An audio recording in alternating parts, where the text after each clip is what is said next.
శారీ చాలా బాగుంది కదా! ఇది కూడా ఒక ఫ్రాక్ కోసమే బుక్ చేసుకున్నారు వాళ్ళు. మనకి ఇచ్చి వెళ్లారనమాట. ఫ్రాక్ అయితే కుట్టమని జెప్పి.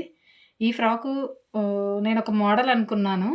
ఆ మోడల్ స్టిచ్ చేస్తే ఎట్లా ఉంటదో నేనొకసారి స్టిచ్చింగ్ చేసిన తర్వాత మీకు ఆ వీడియో కూడా పెడతాను. శారీ లెంత్ అయితే చాలా బా వచ్చింది. శారీ క్వాలిటీ కూడా బానే ఉంది. మీకు దగ్గర నుంచి ఒకసారి చూపిస్తున్నాను చూడండి. మనకు మొత్తం లవ్ షేప్ ఇవి వచ్చాయి గదా!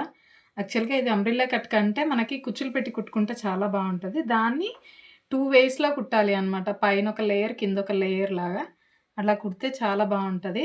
యాక్చువల్‌గా వీళ్ళు ఒకసారి కట్టినట్టున్నారు శారీని. యాక్చువల్లీ దీనికి ఫాల్ గూడా ఉంది. మరి ఎందుకో మరి ఫ్రాక్‌లాగా స్టిచ్ చేయించుకోవాలి అనుకున్నారు.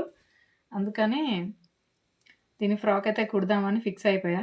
వాళ్ళిచ్చిన తర్వాత మనమేందండి ఫిక్స్ అయ్యేది. కుట్టాలి అంతే. కుట్టిన తర్వాత స్టిచ్చింగ్ చేసిన తర్వాత ఎట్లా ఉందనేది ఫ్రాక్ కూడా ఒకసారి మోడల్ అయితే చూపిస్తాను.